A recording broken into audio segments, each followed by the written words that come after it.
and then leave it a bit in case I have to edit stuff out at the start when I've gone strangely out of sync. It must Oh, be YouTube doing it if it is a YouTube all right. thing. But anyway, You now said YouTube, not YouTube. no, I hope so, anyway. yeah, I said YouTube. No, it's our fault, obviously. YouTube Uh, gopes. right. You are listening to Let's Go, the weekly anime podcast about weekly anime from Dynamite in the Brain and Secret of the Sailor Madness. So come along and hang with the Let's Go gang. It's Dwayne. Hello. It's Niall. Aria. And it's me, Brian. And we're all roughly the same size on the YouTube stream now. Except Dwayne does still seem to have more space takes up more space on the screen than the rest of us. That's why I put in the literal space in the Yeah. background, you see. I think I shrunk myself to cut out the green screen where the green screen ends, and so you don't accidentally see the mess behind me. But we are here, as we I see. normally are, of a week, to talk about the anime that aired the week before, which in this case is the week of October the 26th. I'm about to say September. October the 26th to the 1st of November. With no exceptions. And we're going to start this week with Mr. Osomatsu, Season 3, Episode 3, Dimwit Generation, Estimated Value, and Magical Angel Magi Lunatic Icchi. Yeah, I feel like the short title of estimated value, I feel like that's some like fucking subtext on the text. Yeah, I also feel like it's as near as we could get to the translation. Possibly. It may be like a phrase which doesn't quite neatly translate into English. Inherent worth. I don't know. Yeah, the Dimwit Generation is not quite what the other three thought was going to happen. Instead, taking over this slot this time is Osomatsu, the seventh brother, that guy, and then the voice actor who they didn't recognize in the first episode. What I mean, that's totally Totomatsu's voice actor. Gnome came out in the crowd easy. Which just creeps Osomatsu out. Mm-hmm.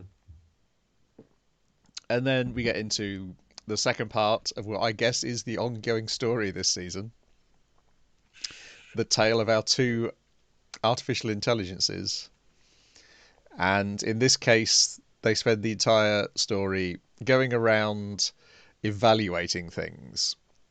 They just go around and feed the algorithm. Yeah. Yeah, it was not very fun because this is obviously probably anathema to all of us three here. This is like sitting in a room with somebody pointing out things like a cartoon. That doesn't make a lot of sense. Why would that happen? It's just because it's a fucking cartoon, you dope, you dingus. Well, I think I think that's what they were complaining about.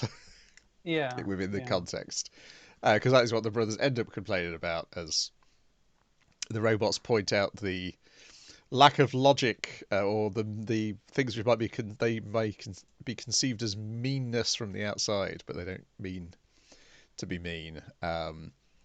Until we get to Iyami, in which case they say, yes, you are absolutely correct in your evaluation of this man.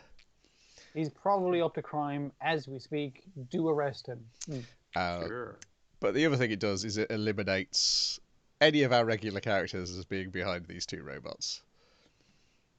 Except maybe the parents.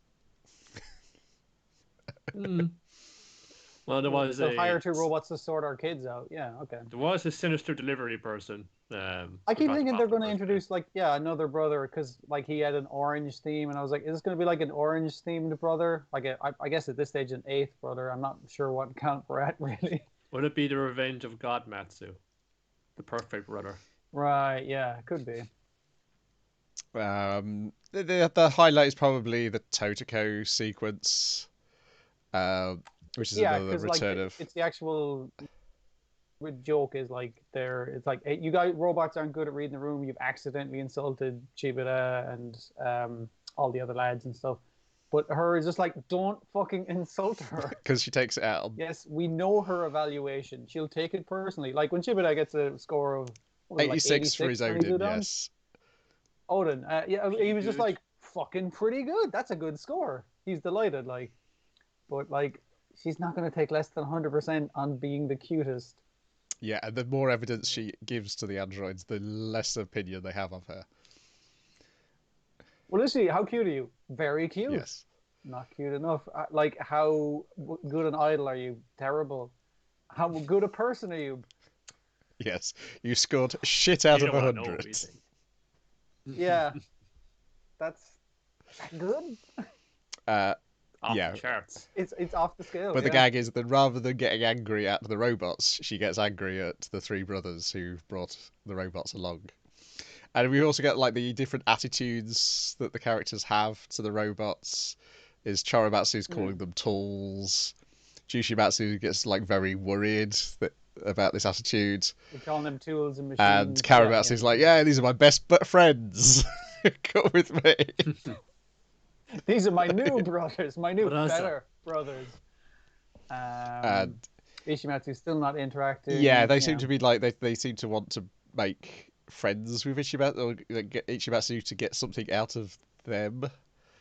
Seems to be where it's heading next. And then we get the final sketch, which is a parody of Studio Pierrot magical girl shows, in which Ichimatsu becomes a magical girl and murders the other versions of her brothers, except for the one she's in love with, which is the prince of the school who rides around school on a big white horse.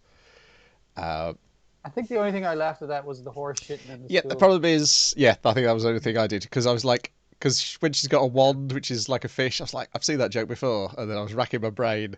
Oh, it's Puny Puny Promy, except Puny Puny Promy's was better, because when Puny Puny Promy transformed, she had to hack the fish up to get to the bones to turn it into the magical wand. And of course, we've had Magical Girl Ore recently.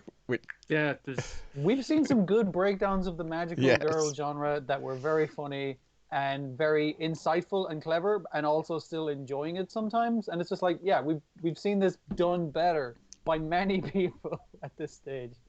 Yeah.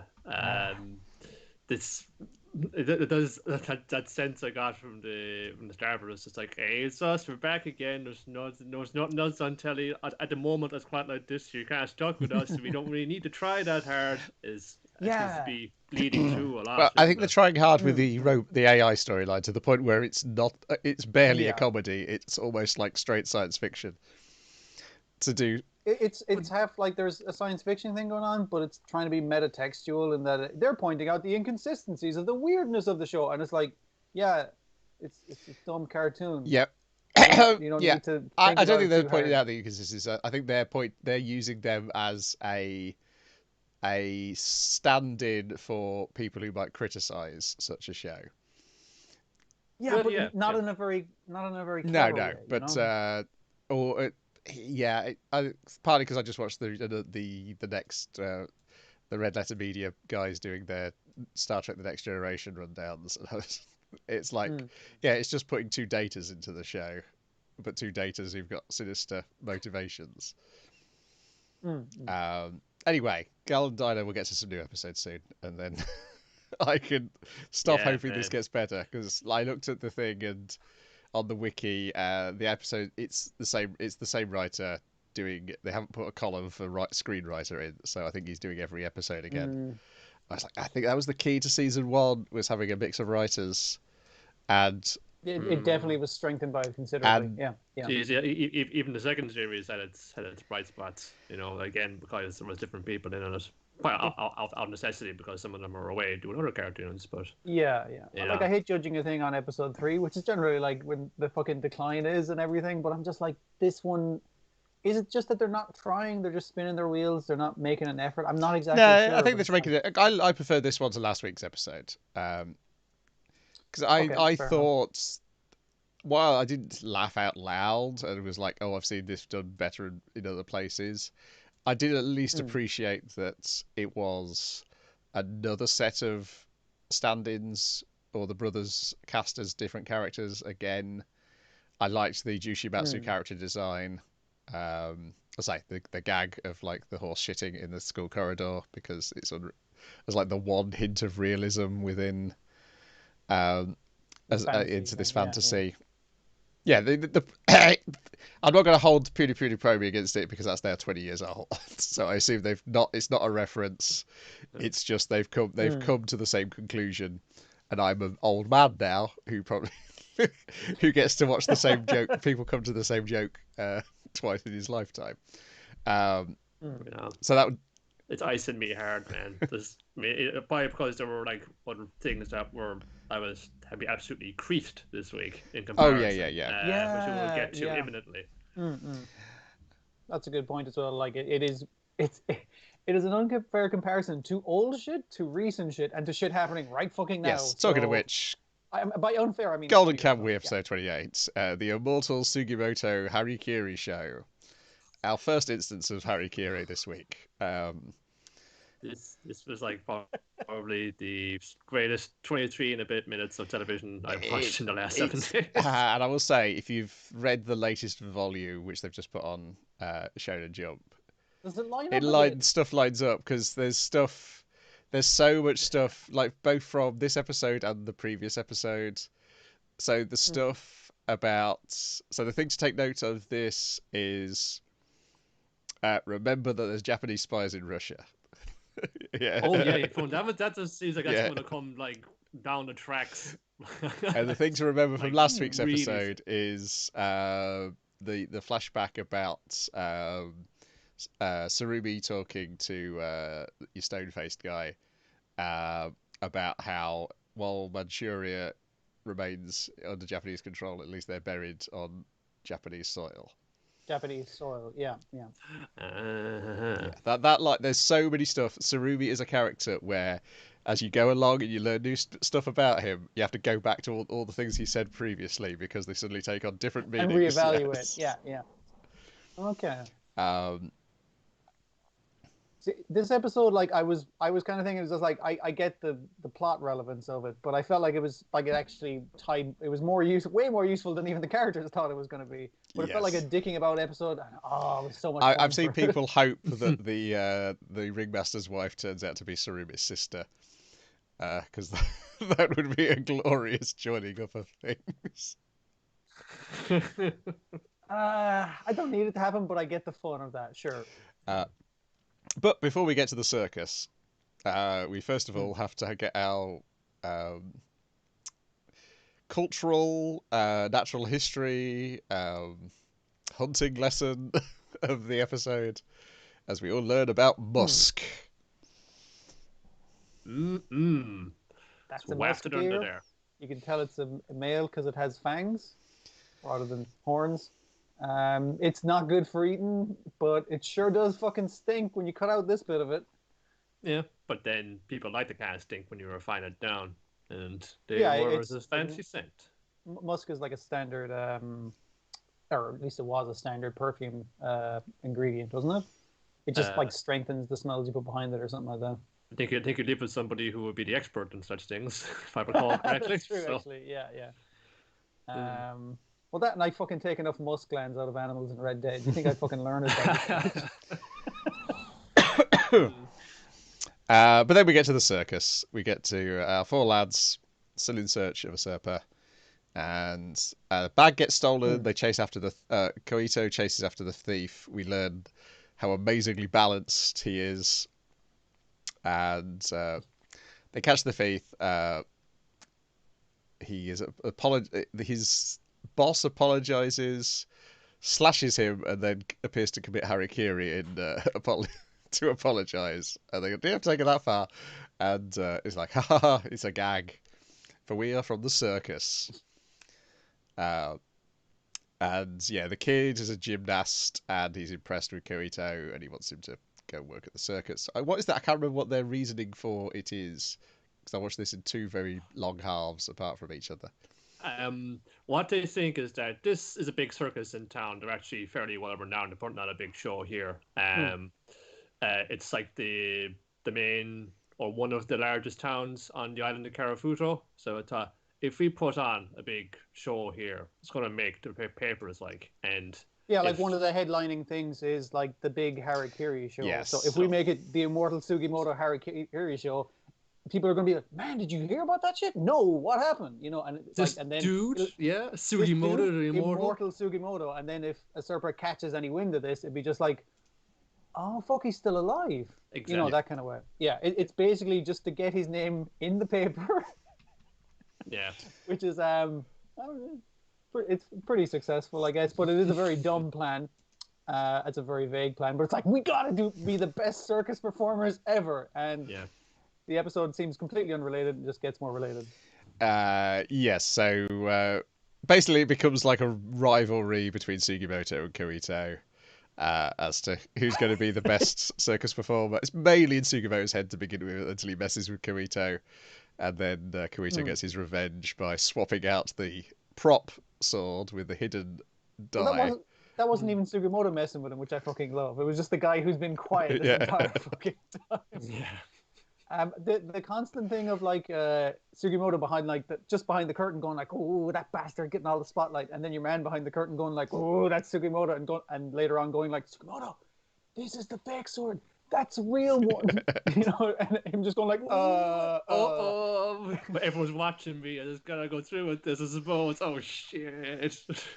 But then three Russian dudes come into the tent, and they fucking intend to kill Sugimoto. Sweet, that's fun. Goes at him with the sword, then takes him out. The audience are just like, whoa, this is so violent, it's great.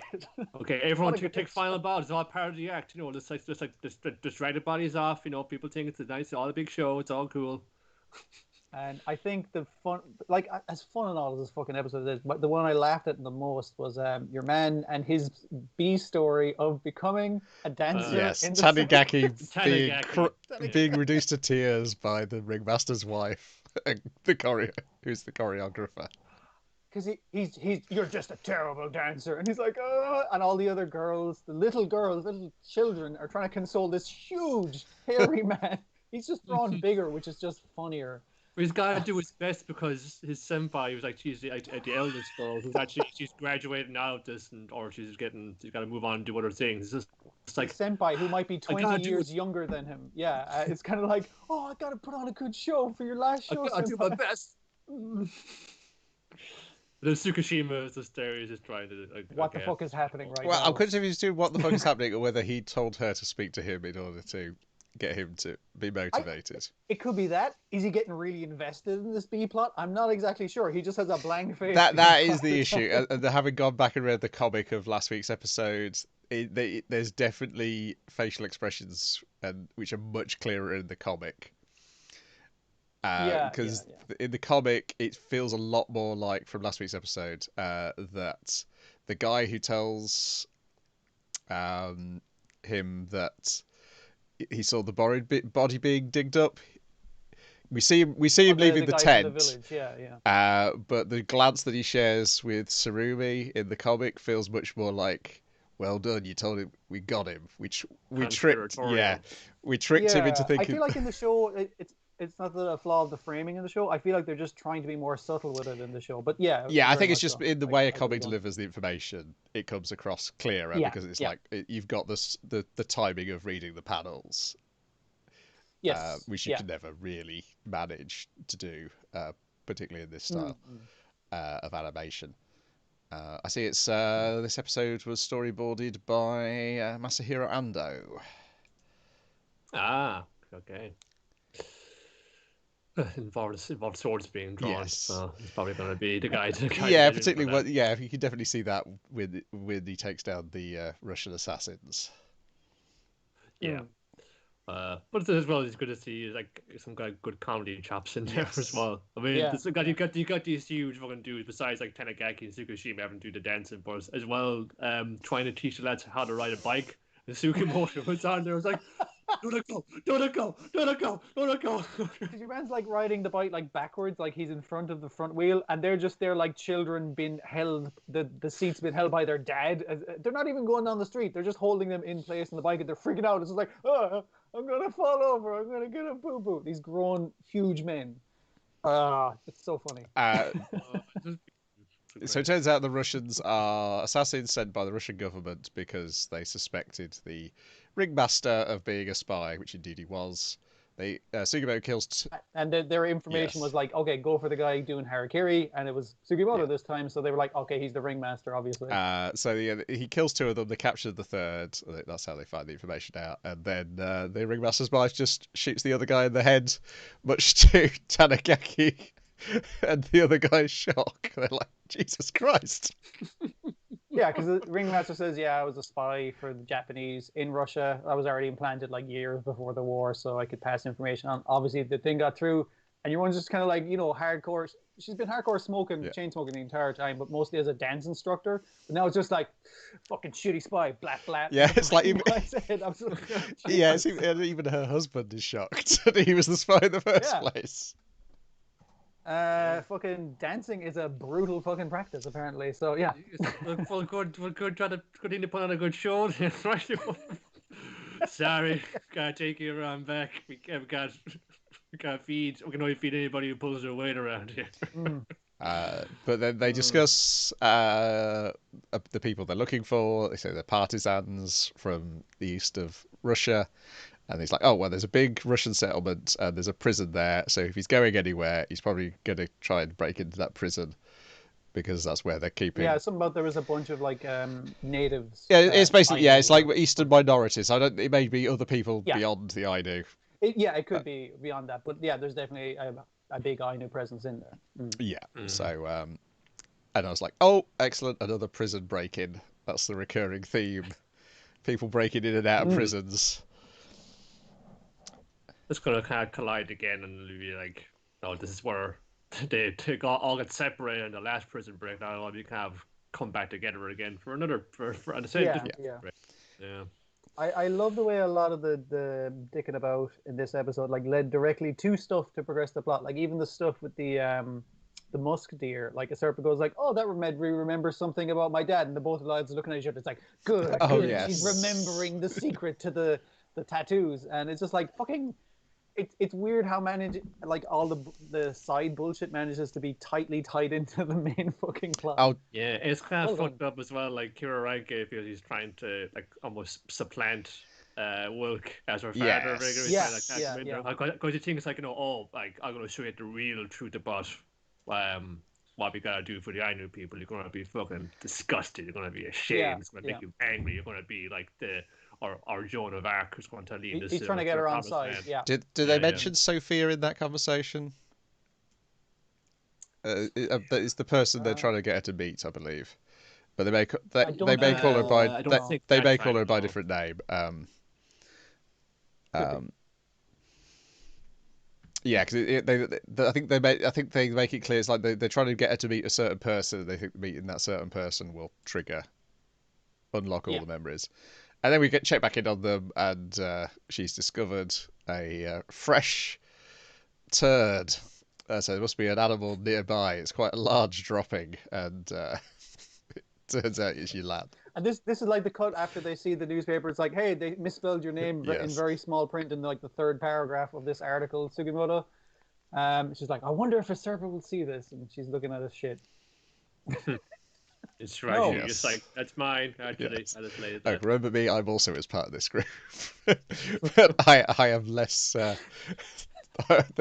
less meaning to why I'm here. Beyond I'm bumbling idiot. Yes. Well, I guess they need him, but if they break it into a prison again, yes. He's not exchanging any shifty glances between, Yes. He's just like, hey guys, what you staring at each other for? Do you like each other or something? No. Yeah, it feels like he's being exploited by being there as much as Serpa is to a degree. Yeah, probably more so because there's no sort of great understanding of his father he's going to get out of this story. Drag him along because we need to break into a prison. Excellent episodes. I think one of the best they've done. Yes.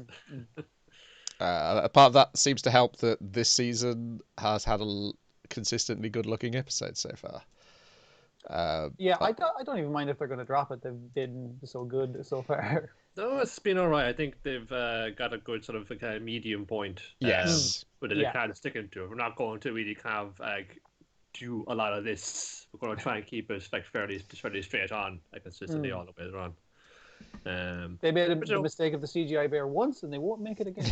Well, let's not count our CGI chickens before they've hatched. Yeah, well, it's planning, I think, as well.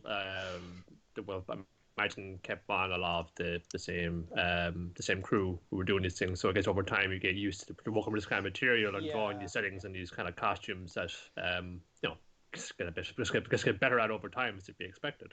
So, Then we got Extra Olympia Kyklos, the penultimate episode 23, When We Say Goodbye, in which Demetrios returns to the village from the future, but everybody's already gone to war. They left you a note, though. And they're exactly a marathon away. Watch out for bandits, don't worry. I've already run away from bandits once today. Gets caught almost immediately. Yes. Yeah. But he comes to an agreement with the bandits, and they act as his bodyguards as he heads and tries to stop the war from happening. Like, please don't kidnap me and sell me into slavery. And it's like, hey man, it's the down season. We're shepherds most of the year round. Yeah, I feel like we're kind of fucked. Like, and he's like, I'll give you a job, and they're like, what? So what's the job? Protecting him? I'm not exactly sure. Yes. Yeah. Seems to be. I feel like a lot of this episode was specifically to get over that, like what were bandits in ancient Greece? They were people who couldn't support themselves in certain times of the year. They may have a legitimate job for part of the year, but in other times they have to turn to banditry.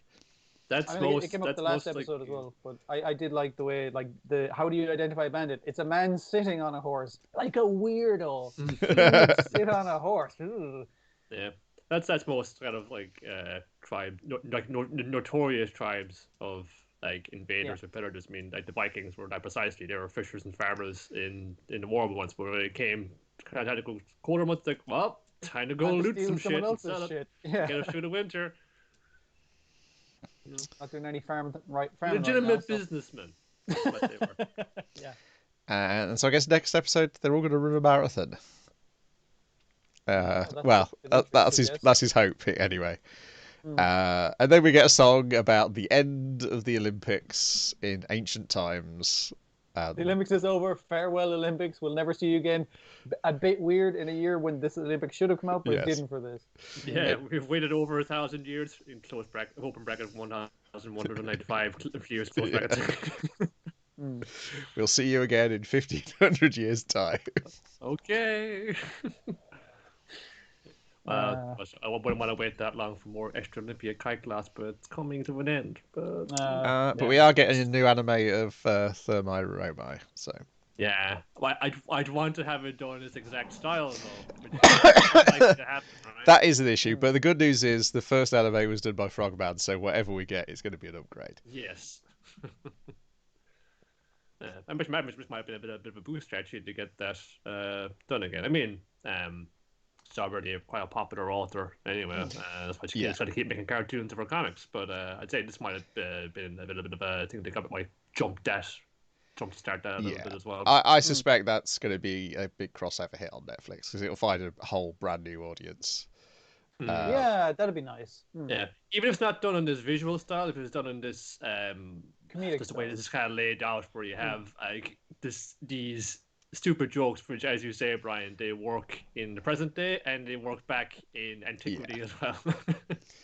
That's a joke with fucking lasting power, yeah. Yeah, exactly. It's like writing new jokes for ancient times. Then we got Jujutsu Kaisen, episode 5, Curse Womb Must Die Too.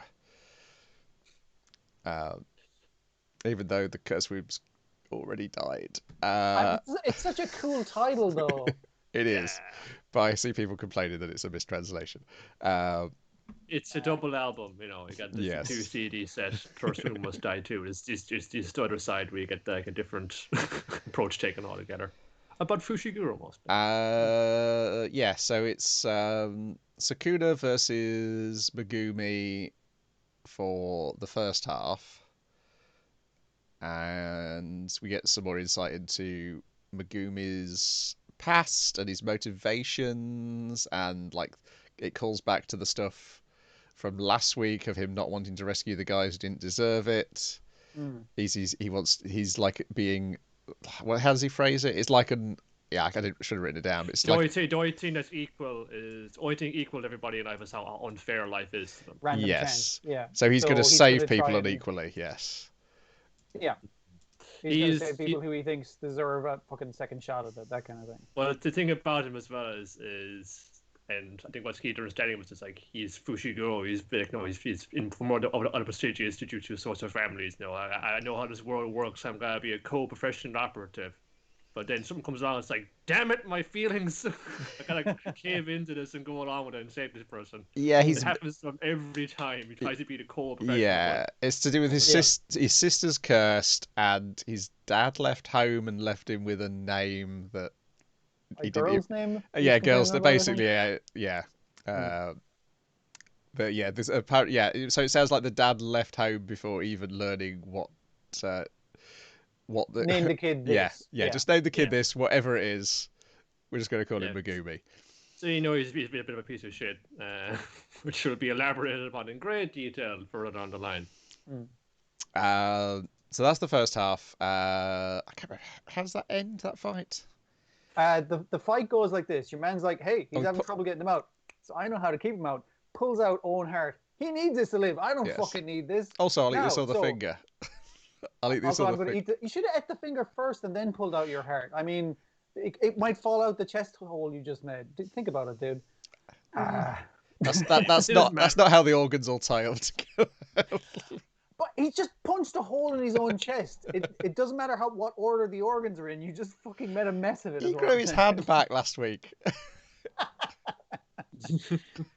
Dear. But yeah, it's just like, hey, now I'm gonna fight you and I'm gonna kill you unless he comes back, and if he comes back, he dies. So either way, I get to kill someone. Brilliant, fucking, it's all working out me. Yeah, Fushiguro was trying to kind of push Sukuna enough that I gotta try and push him to the brink so that he'll healing himself. Might inadvertently heal up that wound. Like when he inadvertently healed up his hand, even though he didn't really. Well, he probably didn't notice that himself, but it's all this kind of he gets overpowered. But I think he's about to fall and go to. But then I think UG is starting to reassert control. So you guys says, I saved you back then because, and then lays out the whole backstory then. Yeah, instead of doing like a big final attack, he just lays it out why he saved him in order to pull him to the surface, which does pull him to the surface. And he's like, hey, thanks, man. I'm bleeding out now. Gotta die. Bye. Thanks for trying, though. I really appreciate it. So yeah, the second half starts with him on a fucking slab in the Jujutsu morgue, I guess. Yeah, I would say it also seemed like Sukuna was pushing Megumi as well to fight. Yes. So it was them pushing each other because he was trying to figure out how his power works and for him to use his full power against him. Yeah. At the same time, obviously, they're both kind of trying to figure out each other's powers as these standard things go. He's like, hey, you're using shadows, but you're actually you're summoning guys, but you're also physically attacking me at the same time. Yes. You're not just hanging back and summoning Pokemon at me or whatever. Yeah, and you're making shadows to summon them rather than using dolls. And he's like, that's actually a pretty good fucking technique. Yes. He's just like, I'm impressed, but I am going to fucking kill you. Yes, it's not enough. Sorry. And then, is the second half stuff reordered from the comic? I feel like some of it is. Yeah. I'll have to go back on it. A little bit of it. No, it's usually like the fallout of it. Obviously, well, Yuji is dead. Obviously, right? He must be dead, right? He's clearly not dead. He's actually having this internal battle within his own lifeless body with Sukuna's spirit, and then is able to overcome him. But I'm not sure if they did that first and then did the setting up the that's what I tournament. thought. Yeah, I thought unless I'm just remembering it wrong. That's the thing, though. Yeah, because I thought the setup came after we get the reveal that he's not. But we get first of all do we get a name of the doctor? Oh, that from. Oh, they do say her name. Because, your man says her name when he's like, "Oh, please praise me more." Yeah, I can't remember her fucking name now though. Yeah, she appears very, very prominently. Like she goes back, Satoru and most of the crowd quite a long way. Shoko, that's her. Shoko, okay. Always spoken. She Oh, comes it's in like- like wanting to chop up your man's body, and your man's kind of like and interrupting their conversation. I was like, well, I mean, like it couldn't be helped. I'm guessing you were put between a rock and a hard place because they wanted to get this kid killed because they didn't like it that I suspended his death sentence. And if 3 kids got killed, then I'd get in a lot of trouble. So maybe I should just kill everyone in charge. And she interrupts that fucking murderous thought. Okay, the bit which is rearranged is the lads rolling up to the cafe. That's the only bit which is slightly moved around. That sort of bookends it a bit. That's what's thrown me. Yeah. I see. Because we also see some very strange character to see like a guy in like Buddhist priest robes, along with a man with a volcano for a head, some Guy weird with twigs coming out where his eyes should be. eyeballs, and a squid monster. And I like the way they're across obeying the rules of the road. They are waiting to cross when the green man is on, Yes. which is just like, I don't think you guys have to. All right, fair enough. And no one's paying any mind, so you go into the cafe and you all roll in, and then it's like, oh, table for one, sir? Oh, yes, let's take this one, please. As Like, 3 monsters see, pass him out. oh, Like, yeah. Man's. Mm-hmm. And these are special grade cursed spirits who are talking to this dude, and they say they want to upend the order of this world. Seems like curses are the real humans, man. We should gotta fucking assert our rights and assert our personhood upon Because this humans, realm. they say one thing, but they think another thing, and then they do another thing. But like hatred and shit, that's just fucking pure as can be, and we're made out of that shit. So let's kill all humans. And he's like, okay, you need to do 2 things to kill all humans. 1, you need to kill that dude with the blindfold because he's Or a no, problem. not necessarily kill. They don't Take think him they out can of the kill him, but picture. they can incapacitate him or immobilize him or just Remove take him out from face the somehow. equation. Yeah. Yes, this 2, will be an you gotta make important friends plot with- point later on in the and 2, you gotta make confusion friends of with this kid. Yeah. Yeah, the confusion of the guys thinking, "Oh, we've got to kill that guy," rather than just remove him from play, will be a fatal mistake that some of them That I just made there for one. yes, Yeah, that so, people make. But the best thing is, your guy with the volcano for the head is Shigeru Chiba. And the best bit is the guy, is it the twig guy who talks to them in a language they can't understand, and yet he beams his intents into their minds, so we know what he means, and it's just really creeping out the guy with the volcano for a head. I like how they rendered that as well, where it's just this kind of mix of voices. Again, it's the kind of trick to like playing in anime when they adapted the comic for the screen. It's like it's a lot higher pitched than I thought it was going to be, and it actually makes it more unsettling than to see it coming out this strange apparition. Yeah. And they mentioned that there's somebody there answering. They've got somebody above them who's not at this meeting. What's the bad sorcerer's name? Goto. That's him. He's got a much softer voice than I ever imagined him having, but it works. Really? He's very chill, so yeah, I would Yes. be He always struck me as that kind of character, all right. I feel, I imagine he was chill, but it was like even softer voiced than I was expecting. So it worked, particularly against Shigeru Chiba's constant tetchiness. his shoutiness, yeah. He hasn't gone full on screechy just yet. No. But he will next week. No, yeah. Oh boy, he's gonna go be that next week. And I did like the bit at the end with Sukuna talking to Yuji, but also talking to the viewer as the camera goes into the chest cavity, scolding you for staring at him. Yes. Yeah. Let's not forget we get introduced to the second years as well. We do. You get the 2 outside going like, yeah, we're trying to mourn the loss of a friend. It's like, I didn't even know him that long, but it still gets to her and that kind of thing. And everyone's like, whoa, who fucking died? And they're like, dude, someone died, says a panda from the corner. And she's like, oh, now I look like a fucking asshole. Thanks, guys. Thanks. And the other guy says That's a great tuna mayo. Tuna mayo. So these are... That's a great introduction to the fucking... Yeah. They're the third years. The second years. Because third year have been Second kicked... Third year we learn have been suspended. That's right. Which is why they need the first years for the inter-college... Inter-school challenge. So it's Maki Zenin, who apparently uses curse tools fantastically. Togi Inumaki, who is a cursed speech user and can only say words which are rice ball fillings. And Panda Senpai. And then, No explanation. No Panda further is not a explanation. panda. But we don't even get that as an explanation. No, it's just like there's Panda Senpai. It's just like, and she's like, yeah, I like the way she just figured out. You're not gonna fucking talk about the panda over there just talking. Yeah, they mention Okotsu as well, who was the other second year, but he's away in America, and he's also the main character of the prequel comic. Ah. He's super good, apparently. Yeah, also apparently which is the why I only haven't seen second him year yet. who they like, yes. Who Megumi likes. He doesn't like these three. And then we get a learning of like when the worst time for curses are as well. I did like the yearly fucking depression cycle that hits people is basically their schedule. That's funny and sad, obviously. No, it's really interesting way how they approach like comics about squads of usually kids or teenagers hunting down monsters and demons are very in vogue right now. But what basically want to stand out is your approach to it. So I kind of like how this is a little similar to how what Chainsaw Man was. The Chainsaw Man is about these devils here.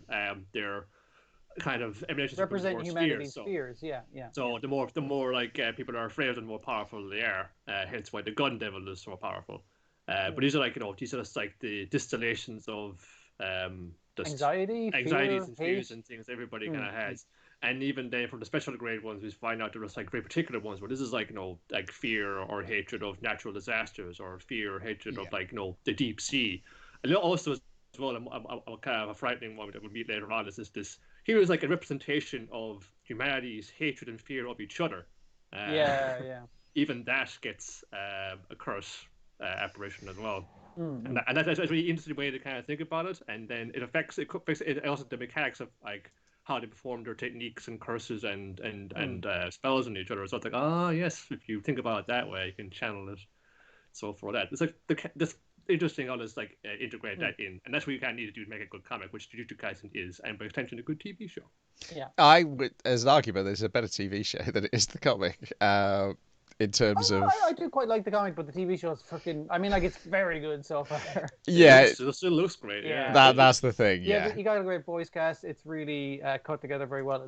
It's animated fucking beautifully. Like so, it's got a lot going for it that obviously a comic can't appeal to. But yeah, I feel like they've got more to work with here in terms of expanding a fight scene than they did with God of High School. Yeah.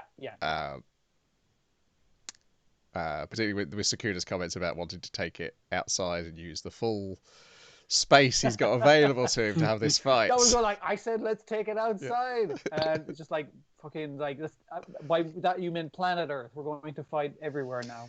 Yeah, because that also felt like the animators saying, yeah, right, we're out of that building, now we can really let loose by sending people flying here and there. Through many buildings. Yeah.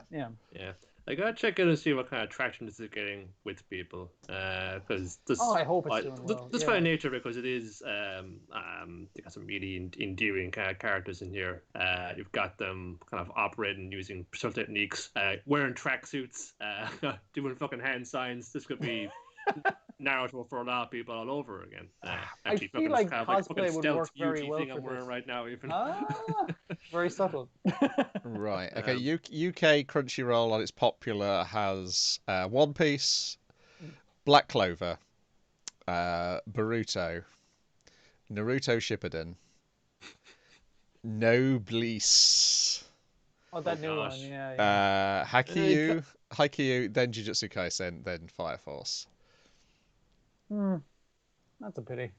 Well, yeah, that's still top 10. It's still a very high for sure. Out of so many other things. It'd be nice if it was better than an older Naruto show, though. I know. Hey, if we enjoy it, it's doing its job very well. It's really fun to watch. I mean, it came about at the perfect time of year when things are getting darker and creepier and scarier. You know, it's the really good accompaniment to kind of times we're going through right now. Yeah, I was going to say that that was probably the same reason why Naruto Shippuden is so high at the moment, because if you're not going out anywhere, 500 episodes of a show, awfully tempting. Yep. Or you're just retreating into the comforting watches where like I just need something better right now. I can understand that. I get that feeling, dude. But yeah, Hunter x Hunter and JoJo's are quite high as well, I see. So yeah, it's a lot of the high episode count ones are up there. Hunter x Hunter is 10 years old next year. I was just looking that up the other day. Jeez. Well, you'll eventually get old enough when 10 years old doesn't 10 years doesn't seem that long ago, and then that's why I switched over to 15 years. 15 years, all things really do seem a long time ago. 10 years don't seem that long ago. So. Then, talking of things which seem to make people happy, with a dog and a cat, every day is fun. The comments on Crunchyroll are always an outpouring of joy of people enjoying this show. I was really worried people were going to be shitty about, like, it's like, this is clearly like anti-cat bias. The cat does the same thing as the dog, and the dog gets praise for it, or some fucking bullshit. Yeah. I'm glad people are enjoying it. Yeah. Well, I think it's supposed so. Like, that's actually dead on. My fucking cat does that as well. I love my cat, but you know, I think that's where a lot of people were landing at. My cat's an absolute little bastard, but I still love him, so can't get that mad at him. So first half is dog knocks over its food canister because once when it knocked over its food canister, some food got out, and so therefore it lives in hope that one day this will happen again, even though the canister is being firmly screwed on. And then the comment is on the cat does not rely on accidents. Just taking it once, it knows how to open things. The cat makes the accidents. Yeah, the cut to the image of the cat opening the cupboard, and I was like, oh yeah, that's definitely what cats do. Once they figure you need that to have out. a child lock on it, and then eventually they'll figure that out. Yeah. I've seen a cat unscrew a jar. Now it wasn't like very tightly jar. It was maybe like a jar of Nutella or peanut butter or something. But I've seen him fucking just like figure it out. It's like People really give creepy. crows so much fucking credit. They really don't give cats enough. Yeah, I'm not sure cats would like bury food to save for later. And... Well, they can just take it from someone else. Just take it. You make your own fucking accidents. I don't know. Leopards store their kills up in a tree when no one can get them. So who's to say they wouldn't do that? And then the second one is she finds the food has been the food torn wrapper's apart been torn open. Yeah. by the cat and the dog together. And But you can tell from the evidence suggests it's like this is cat claws, this is dog teeth, that kind of thing. So when the dog's like, "Hey, how's it going? What's I'm so sorry. Please, please forgive."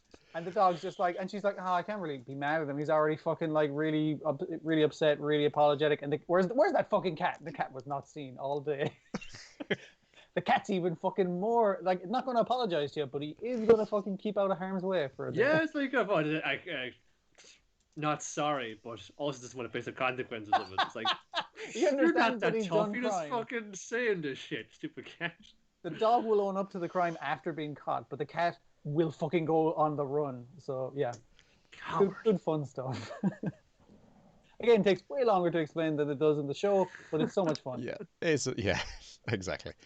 Then we've got Dragon Quest Episode 5, The Insignia of AVAN, in which we have the fight continues for the entire episode, and Avon sacrifices himself. Well, he also freezes the guys in a way that they can watch the fight, comment on the fight, but not actually interact or get hurt. Yeah, I really did like the sacrificing himself bit because of not so much for him sacrificing himself, but the reaction of your lord fella.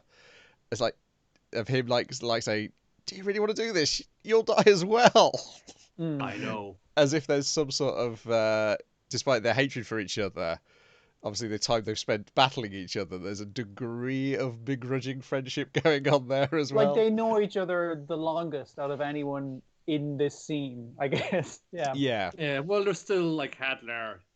He knows what Abraham did to him last time, and for all his bluster, he thinks, okay, like he did fuck me up last time. He could fucking do it again. I'm a little bit scared about that, especially when he fucking Hokuto Shinkens into the brain, going, "Oh, he grabbed my fucking head. What are you doing?" He was like, "Oh no, I'm gonna explode myself now. I'm out of mana, so now I'm gonna use my HP as mana for the spell, which means I'm gonna fucking kill myself to explode you." But I was like, should he not be worried about the 8 fingers stabbed into his brain? I feel like that's the problem right fucking now. But his pressure point, the hidden pressure point, which is causes his body to turn into a bomb. You get the Hide Boo.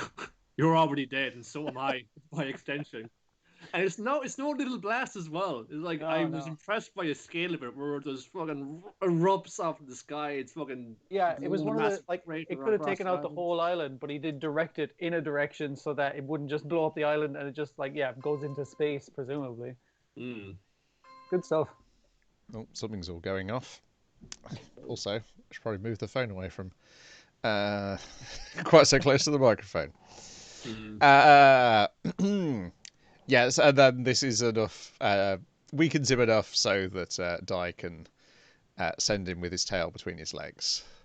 Well, he does have to break out of the spell that you're not supposed to be able to break out of before the time is up in it first. Because he's like, well, I better kill these fucking children now. And he's like, wait, is that kid breaking out under his own fucking steam?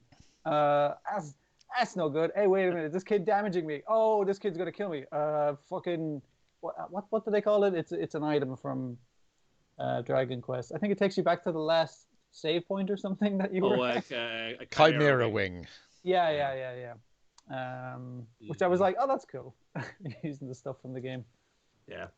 Just kind of mess him up. It felt very much Kid Goku versus Demon King Piccolo, where you got big, tall, scary dudes, tiny Big, tall, little, green like, man with pointy strong ears, little kid. just punching him right in the breadbasket. Just really going for him. He does also have to grow his limbs back, a la a Piccolo. It felt more like he's when he's sitting in the toe, he's getting them welded back on because the sparks just kind of going. Yeah, it was pretty gross. Like, good stuff. It was like a nice little like scenes as well because they're frozen in place. And actually, Hadlar gives AVAN time. Well, if you want to say your goodbyes to your students, go right ahead. Again, that kind of begrudging respect for each other. It's like fun shit. Sorry, our training got cut short, but you guys are like honorary graduates right now. I'm going to give you your pendants, your diplomas right now. And he's still trying to be nice about it. It's like, hey, don't be fucking wearing those things willy-nilly. Like, you still have to earn them, by putting the graft in. Sorry, I'm going to have to kill this dude here, so you guys got to kill the Demon King. I'll just kill this lad. Dai is holding it together like very well because he's a tough little dude. Tough little dude. He wants to be the hero. But it's like Pop, the most sensitive chap. He's known AVAN as master for a lot longer, so he's a lot more broken up about it. And he's a lot more broken up like in the aftermath as well. It's just like, master, why are you gone? Yeah. It was just nice. Again, it's just very straightforward, simple emotions, but the delivery of them it still affects you a little bit. And then next week we've got a couple new characters, an ally and an enemy. Because we now got a lot set up. We have reason to get off the island now. We got to fucking kill this like not even Hadlar. It's like one Dark King Vern. Stern Vern.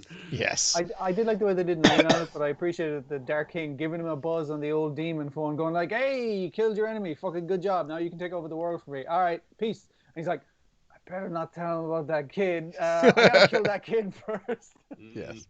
Before he becomes a Dragon Knight. Yeah, because he noticed the insignia glowing on his forehead. He's fucking him up. You should not be able to fuck him up. I sort of wish that Hadlar that Circus didn't heal up because there was the one that AVAN got into him and then the deeper one that Dai got into. I wish they would have like stayed on. Everything else healed except for that. So that would be like, oh, that's the mark of my. I thought he was going to keep the veiny arms as well, the arms that he grew back. I was like, okay, the new arms aren't as good as the old arms. They're all gross and veiny, so he keeps the old wounds, like you say. Yeah. Still looks super sweet. Lots of cool exchanges in the AVAN against Hadlar, and then really cool again when Dai goes after Hadlar. Just again bopping him around, very Dragon Ball-esque. Again for not being Red Toriyama thing, even though it's Toriyama adjacent, it still fucking invokes a lot of that to good effect in this. Like one guy's using a sizzle spell or a Kasizzle or whatever, and the other guy's using the Karak or whatever the ice spell is called, but they are like shooting beams at each other. It's like, oh, my beam's holding back your beam, and I was just like, this is fucking Dragon Ball as shit. In the best way, in the best possible way. Then we've got Gymnastics Samurai episode 4, Samurai Daughter. It's Take Your Ninja to School Day. In which the daughter, we've seen it before in the previous episodes of her being teased by her classmates, and Leo wants to do something about this, and so he tries to go to the school, but the teacher's like, "Hey, strange man, you're not allowed to just walk into school," so he has to ninja his way in. Infiltration. Yeah. I And do like the then way it was no like second story work. He's doing all the hanging off the window ledge like on the ground floor. and she like tells him like basically, "Hey, if you tell my dad, I'm never talking to you again," or it puts it in a particular way that he has to go and ask the girl. Like I'm done with you, basically. Yes. Something like that. Yeah. He's like, what does that mean? It means she won't talk to you anymore. And he's like, oh no. No. The master mistress, Madame Rachel Sama. Like, why you calling me Rachel? It sounds cool, like a movie star. So he finds that she's thrown the Parents' Day invitation in the bin, and so he takes that to the grandmother. The rapper guy finds that. Oh, Again, yeah. Instrumental to the plot. Yes. Icchi. And so they have a talk. She explains, the grandmother's been previously, and so he ends up going, and by just being such a huge irritant, she finally expresses herself at school. It's very much like, reminded me a bit of the 90s anime Mikan Eniki about a talking cat. And there's one episode where the talking cat shows up at the school and embarrasses the owner. This felt a lot like that, except it was a full-grown man who likes to dress as a ninja doing it instead. I mean, he wasn't currently dressed as a ninja. He was currently dressed as a butler or something? Yes. And he didn't take over the school radio station either, like the cat did in Mikan Eniki. But yeah, I've experienced that, not with like a human being, but I still remember like, oh, what's my cat doing in the school playground? It was like that sort of like intense embarrassment of like, there's a thing out of my life here that I don't want to be at school. Yeah. My personal life shouldn't be my work life, for lack of a better term, because I'm a small child. But yeah. Yes. And I'd have given her a whole other thing to be embarrassed about, because it wasn't about like her dad. Or your dad's a samurai. He's going to retire. Nah. I'm going to do my homework. Nah. She's like, oh my gosh. And they're even like making it personal, and that's why the grandmother said she wasn't doing. I was like, I just draw attention to myself because I'm a really like cool fucking old lady. So I didn't want to draw attention to her because she'd get teased about it. She's a film star. I was like, hey, isn't that Granny? Wasn't she in that cool film? Oh yeah, that's her. We get a picture with her. Yeah. But so like the kids are like, yeah, all the shittiness of just like, hey, I guess your father's coming to the parent teacher meeting. No. It's just like, oh my god, you little fucking kids. I think the ninja was showing a lot of restraint by giving them the very light chop. Yeah. But the thing is, though, it does not help him because Ray just wants to keep the head down and just get on with shit. Everyone was fucking always on her case about this stupid crap. And if someone saying, well, sure, they don't know my dad. They don't know what he's going through. They don't know what my family is going through. So what they're saying is just... By forcing her into that uncomfortable position, our ninja boy basically makes her give out to him and all the other kids and just fucking stop it. I'm sick of this fucking shit. Stop it. You don't know my dad. You don't fucking know what he's going through. He's fucking working very hard. You know, working his ass off. Shit. Yeah. I'm fucking like, I'm 10 years old. My one mother is dead. I'm trying to support us from one house, so I'm trying to be a good daughter to him so he can pursue his dreams and be happy with him. And another thing, and just keeps fun just like laying it on all the fun and sitting and calling out all these little bastards. Yeah, and it's like the thing, he was trying to make friends with all the bullies and everything, and he's like, well, if I can work this out, it'll be grand. It's like, no, she needs to fuck him out of it, basically. It's just like, fucking stop. Because it's not like they're bad kids, they're just being stupid little shitty kids, basically. I think they actually do want to meet her dad. I think, oh yeah, he's like, he did that stupid soundbite, that stupid press conference, but he's otherwise like an Olympic medal winning like gymnast for Japanese team. He's a pretty cool dude. He's probably more interesting than Peter's mom, she works in a shop. That's all I got. And Leo explains the reason why he was doing all this is because he saw that she was going to school and she wasn't enjoying it, so he wanted to do something about that. Even at the risk of her being done with him, as long as he can she can smile in her life, basically. Yeah. Yeah. And then when she goes back That's- into school the next day, she does smile because the boys are scared of her now. But then she Yes. smiles Good. at them. Fucking good.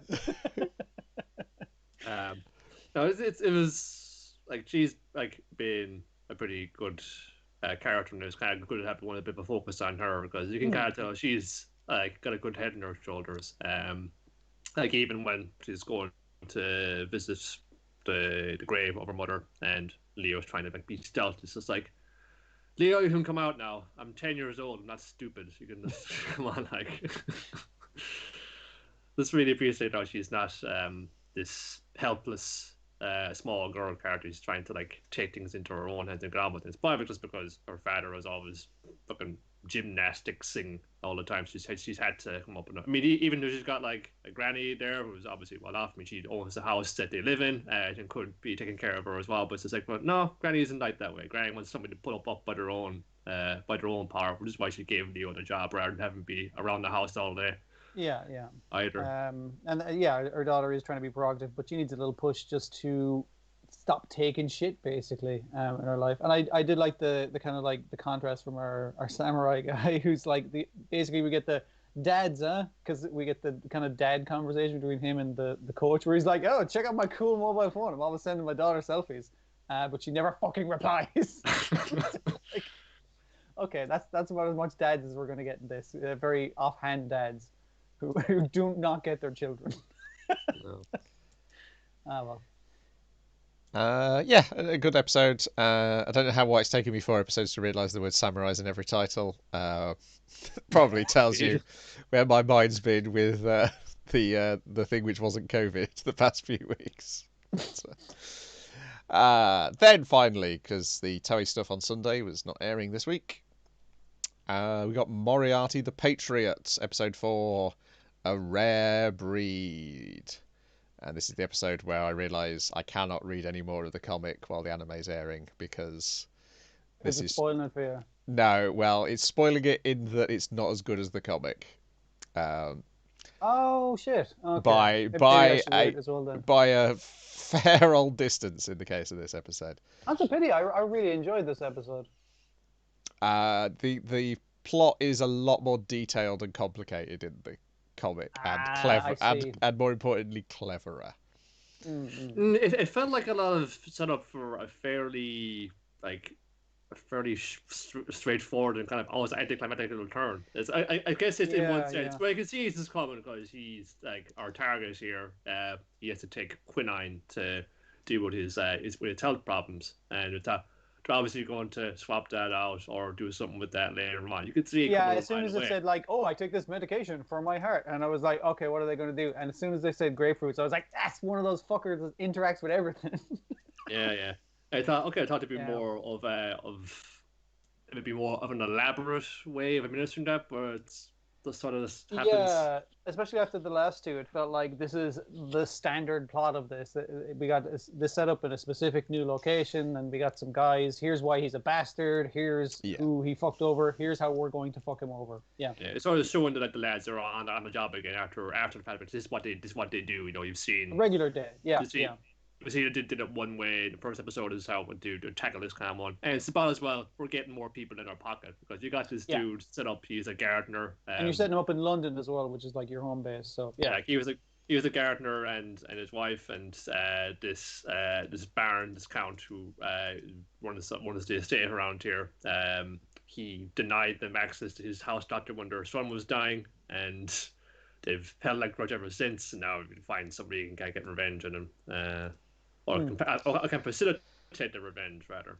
And they didn't come here for that purpose. He just came to do like a teaching job, but maybe also to recruit people against his anti-old money. That's a bigger part of the plot in the comic. Okay. So in the comic, what they do is they get him once, and then they save his life, and then they get him to sign a big old contract about treating the people in the town a lot more fairly, because he threatens to go to the town, but throughout the course of the story, the Moriartys have already got everybody in the town on their side. So there's nobody. An asshole. Sure. There's nobody left in the town who will help him. So he signs the contract, and then they go, "Would you like another bit of grapefruit?" They go, don't mind if I do. I'll have a nice big old half of grapefruit.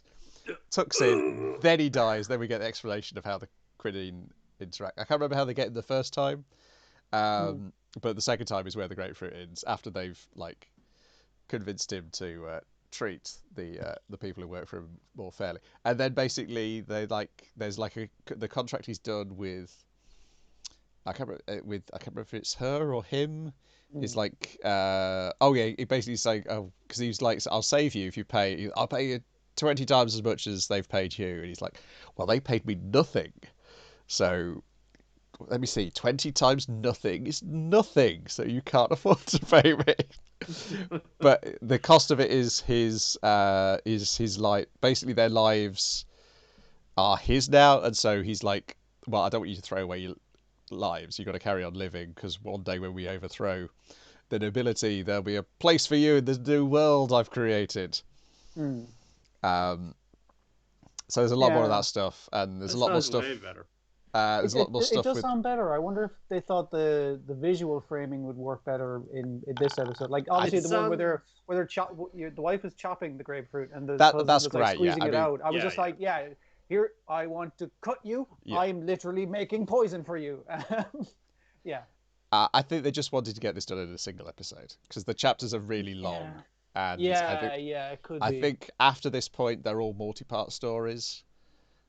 And so I think they probably want to get to some multi-part. Well, no, there's one more. Chapter 3 is a single story. They may do that as well. That's probably easier to do in a single episode. And it introduces us. That's probably the next episode. It introduces us to the other two lads. They're the guy from the army and the kid. The Moriarty's henchman. Yeah. Henley. I keep getting that dude's name. I can't remember. Yes, I guess that's probably, if not the next episode, and then maybe they'll do one of the multi-part ones for the second half of the series. But yeah, I think they just cut it for time, and so it lost a lot of the nuance and the twists and the turns.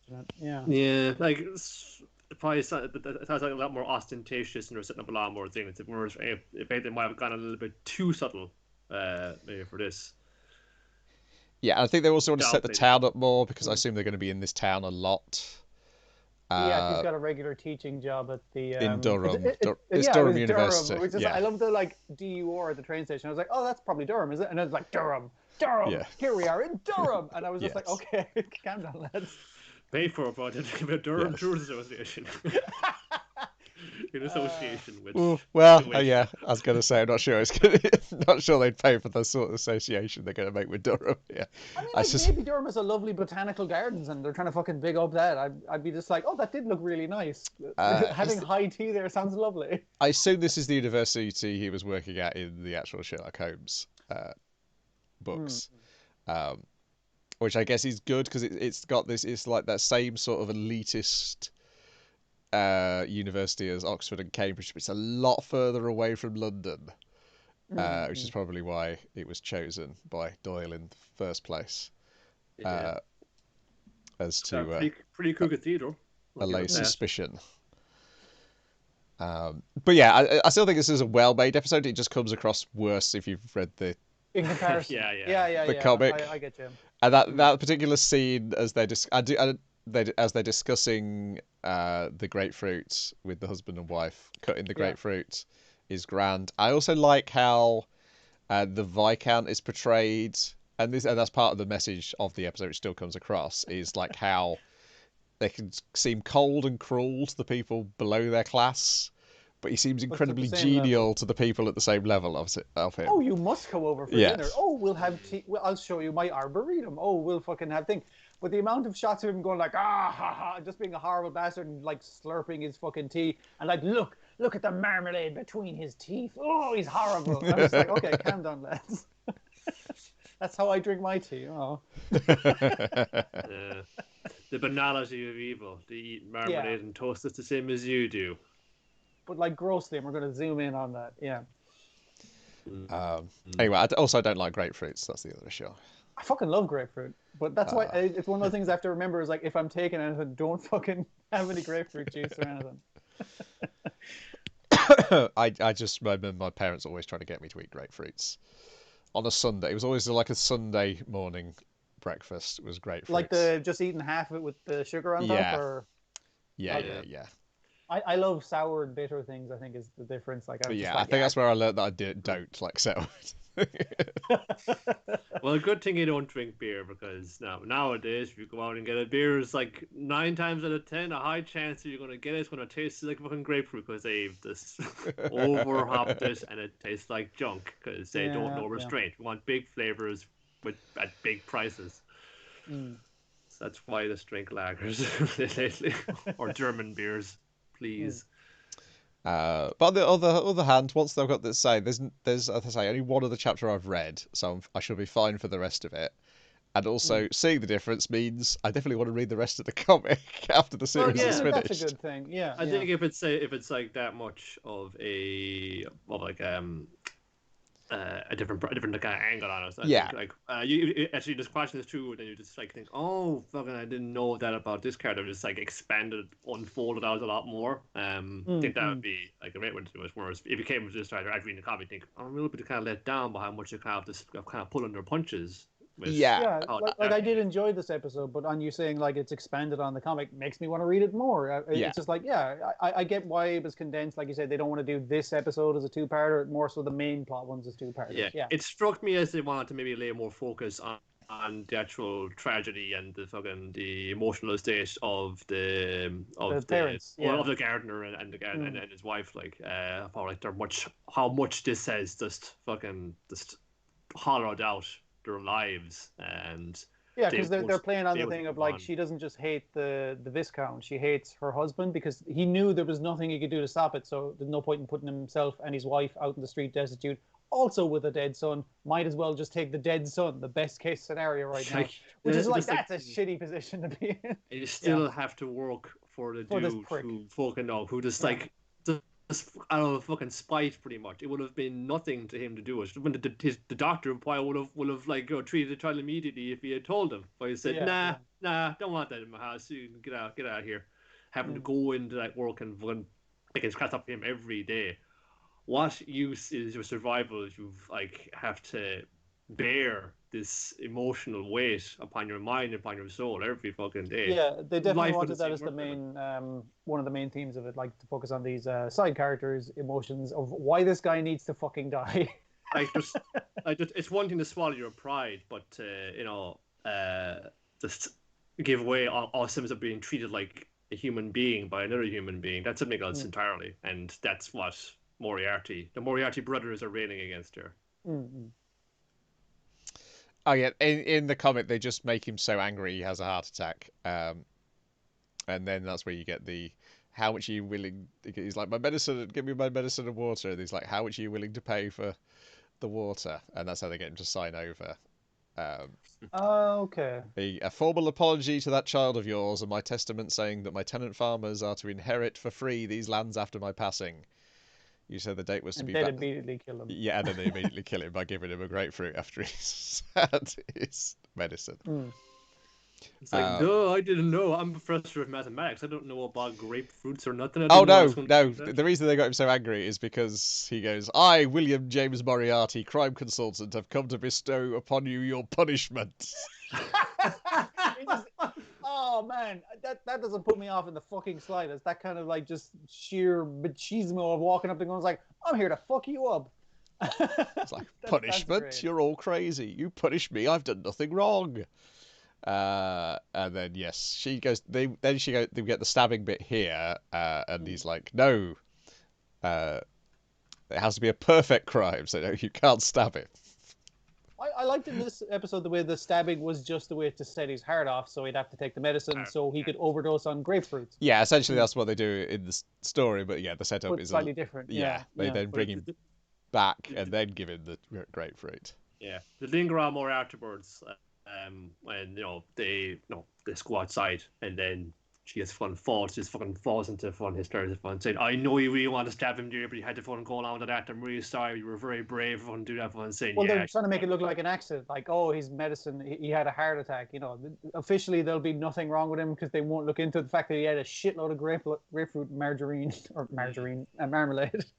But you can really get it from her. Why couldn't I just do it now? I'm gonna just do it right now. It's Yeah, like, yeah. no, dear, you gotta go on out the plane. You gotta go on. I know how you feel, but you gotta go on out the plane. Just hold up just for a few minutes. We can do And this. they do tie it into their the two-parter from the last two episodes, where it's just like, don't worry, that husband and wife will be just fine. They forged a bond together by committing the murder together, just like we three did. Oh, that's lovely. The family that murders together stays together. Yeah, there's also a lot more of the lady, the old lady on the market stall. Oh, she seemed pretty cool. Yeah. Well, For a second, I had to go back at the subtitles. It's like, wait, did she just call Moriarty an odd fuck? And it's like, oh, an odd duck. Okay. Dear. yeah, she appears in the third story in the first volume as well. Okay. She also So gets apparently like this is like an informant lady she was a fruit seller, I think. Well, Yeah. if all of Durham is in their pocket, then yeah. yeah, I think You're yeah, I think she just knows a lot about Durham because obviously they're from being, and then yeah, they question her. They get information off her in the following story as well. Johnny the shoe shine man. Yeah. What do you got, Johnny? And that's your lot this week. Be good. Excellent. So, Mr. Osomatsu, you're the weak link at the moment. I hate to be mean to it because again, but it can't fucking live off the goodwill of the first season forever, right? I mean, it's a little bit like, people miss these characters and love them, and they love them because they're like, some kind of little rapscallions. Like we enjoy them because they do funny shit that often can be very specific and insightful. But I think it's more common for like, people are beginning to love these guys, not beginning to seeing them and getting on the merchandise of them. This kind of seeing, they have a favorite, and it's kind of like having around the fact that they exist is enough for them, and just kind of it's not quite moe, but they feel attached to them in that way, or I just kind of like them for they enjoy the franchise or whatever. Yeah. I enjoy why I enjoy them. We enjoy them because they make good jokes. They make funny jokes, or they used to anyway. They might do again, but they need to pull the socks up a little bit and think, can't just be coming into this and half-assed it, lads. Let's see some more what I know you're capable of. Can do better. Please apply yourself. See me after class. Yeah. Rightio, what day next week shall we three meet again, Niall? That will be that. It will be October 10th, the Tuesday. Rightio. Oh, no, cancel. What am I? Oh, I'm making a right old pig's ear of this. The boss is coming over for dinner. You shouldn't be doing that. Righty-ho. Anything coming up on Secret of the Sailor Madness? I'm not certain which RRs will come in. This is like the one month of the calendar I left sort of ambiguous when I was playing from the start of the year. But I think what we should have in store will be another edition of it's a baseball episode. Talking about baseball episodes and non-baseball cartoons. We're getting our pal Jake DeBurka back on. I think we had said last time we would do one each of 3 well-known animated sitcoms, which have lots of different episodes. So we'll do episode from The Simpsons, from King of the Hill, and from Bob's Burgers. Which 3 of those will be? I'm going to wait and find out. I just watched that Bob's Burgers one the other day. We've got up Samurai Champloo, Part 2 with Marv and Anthony on Dynamite in the Brain, where we look at episodes 7 to 12 of Samurai Champloo. And we even get in a game of something. We recorded it so long ago, I can't remember what the game's about. Probably something samurai related, one would imagine, because I do try to have them match the theme of the episode. And then the next thing to come out should be The Anime They Didn't Make Us, where we're doing our 3rd attempt at recording it this weekend. Oh boy. A lot of things have come up. Yeah, 3rd time lucky. It will hopefully 3 of us. Failing that, it'll definitely be 2 of us on it. So, rightio. Otherwise, we'll be back here next week with more of this. Goodbye. Bye. Ta-ta. Let me hit the off buttons in all the correct order. Well, for some reason, I've closed YouTube, so you're getting to see me talk about this on the stream as I go and try and find the stop button. Again, that's not it. It's YouTube Studio. Anyway, yeah. Create button. Just gonna stop the recording now so it doesn't shit itself. Go live. Yeah, it's all good. Yeah, I need to remember to do that as well on the audio, but I'm still trying to stop this one. Yeah. Hit that button. Oh, I finally found the button. There's too many buttons to get through on this thing. Oh, there's somebody saying hello 4 times. Oh, I didn't say hello back. If we're still on streaming, hello. Hello. Yeah, indeed. Hello. That's it. Goodbye. And then stop the